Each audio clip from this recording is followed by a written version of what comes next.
Hello and welcome to the CSCAD tutorial videos. My name is Sergey and today I'm going to tell you about appearance settings of a storefront.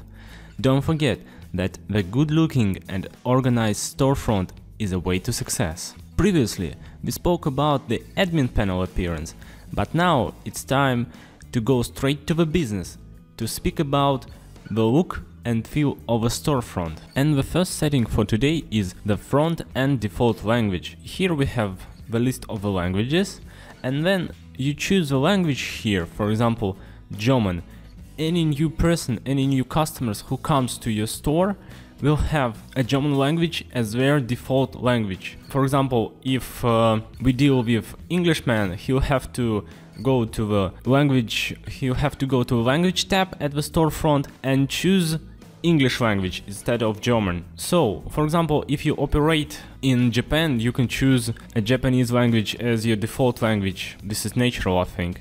Okay, let's move on. The next four settings: orders per page, products per page, elements per page, number of columns in the product list, determine how the elements of your storefront will be seen by your customers. So this is really important. And let's take a look at the first. Orders per page. 10 orders per page. Let me show you. For the demonstration we go to the account, orders. Here we have lots of orders. We have 10 orders per one page. And for example, if we enter 20 in the orders per page field, there will be not 10 but 20 orders per one page, from 97 to 77. Now let me show you how the products organized. Let's go to the category, for example electronics. Okay, and take a look here. For now we have 12 products per one page.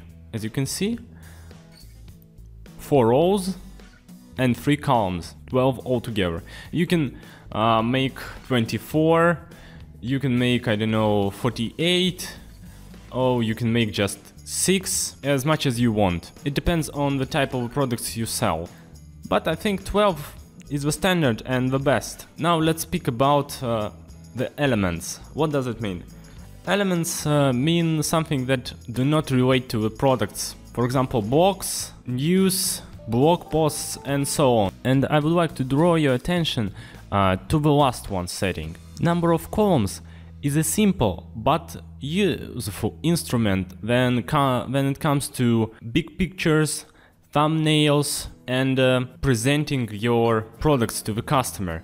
Let me show you how it works. Okay, for example, let's imagine that you have big nice pictures of your products and you want to show them to your customers in the full beauty. Let's make 2 columns instead of 3. And back to storefront. Here we are. Now I will refresh the page and voila! As you can see, we have 2 columns on one page. It doesn't look nice because the pictures are small, but in other cases will do just fine. You can also make 4 columns, 5 columns, as you wish. And don't forget that thumbnails will resize accordingly. This is really helpful when you build the style of your store. Okay, let's move on. The next 3 settings are about taxes. The first one is estimate taxes using default address on cart checkout pages. What it's all about. As you remember, if you watched our previous videos, I spoke about default address that is presented in general settings of CSCAD.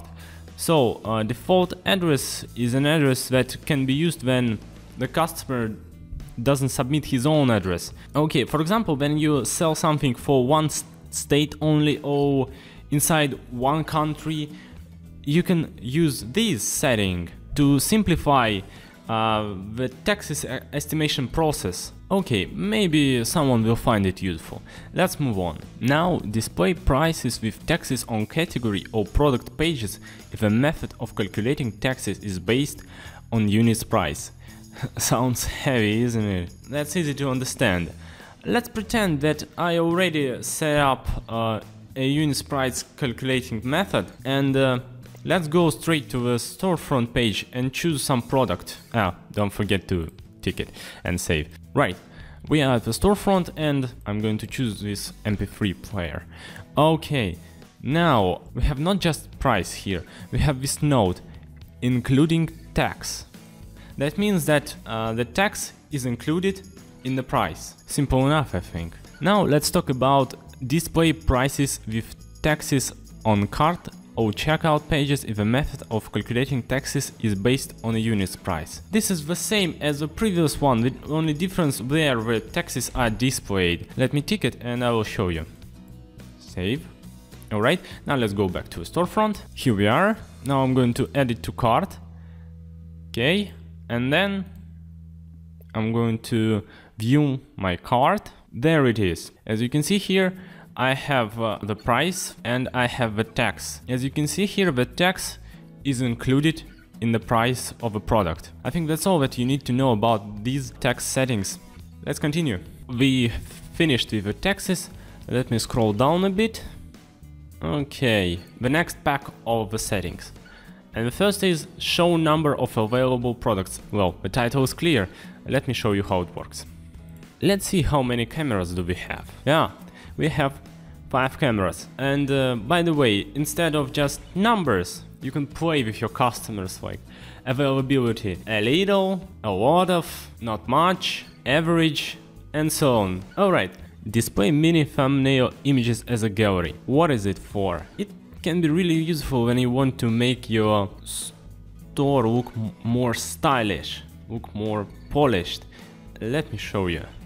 Okay, take a look here. As you can see, all the pictures are in one row and you can just click one by one. But after refreshing, all the pictures became a part of a gallery. So you can click the arrow button and they will move once again. Okay, this is useful when you have a lot of pictures of one product, for example like 10 or 15, and instead of having all of them here and making the products page really messy, you can organize them as a gallery. Use value changer for the quantity field. This is just plus and minus buttons at the quantity field of the products page. Let me show you. Okay, here we are, plus and minus.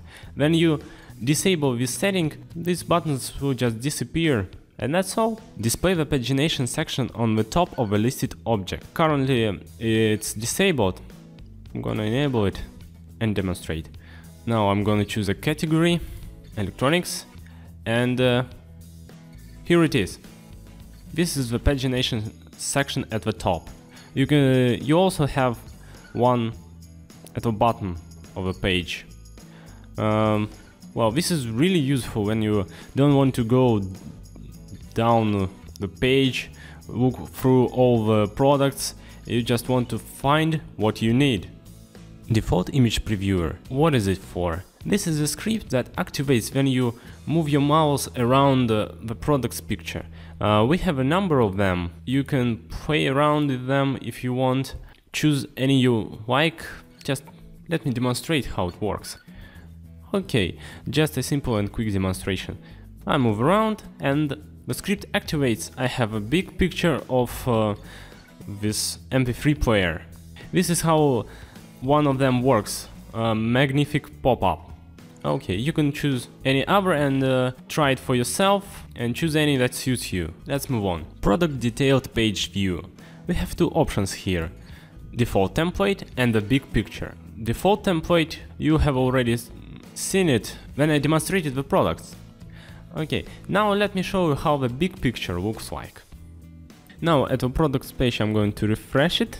As you can see, the big picture changes the whole look of the products page. We have a big picture in the center, then we have a gallery under it, and all the information are placed at the right. Usually this kind of presentation is used when we deal with shoes.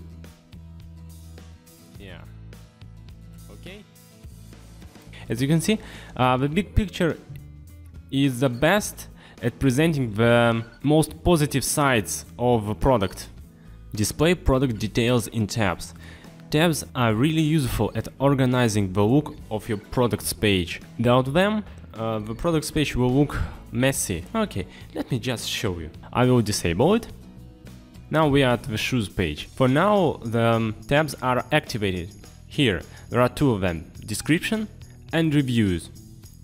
As you can see, they divide the information into groups. Well, there can be more of them, like size, I don't know, like characteristics, features, and so on. Now I will refresh the page and disable the tabs. Well, that doesn't look too good, you know. Description, and right after that we have reviews. Looks messy. So I would suggest you to use the tabs as often as possible. Okay, and the last one for today. Display Track My Orders section. This is a small but important section on the storefront page. Okay, let me show you it. First I will show you how it looks like, and then I will show you what will happen after we disable it. For this we need to go to the account settings, and here we have it. Track My Orders. You need to enter the order ID and then click this arrow button, and you will find all the information about your order. Let me demonstrate it. For example, order 97. Okay. Here it is. All the information about our order.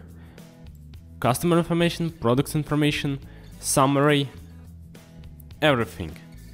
Well, by the way, I refreshed the page and now I can show you what will happen after we disable this section. Voila! Nothing is here, and you will be unable to track your orders. That's it for today. Hope you enjoyed the tour. In the next CSCART tutorial videos we will continue to speak about appearance settings. Thanks for watching, and see you in the next CSCART tutorial videos.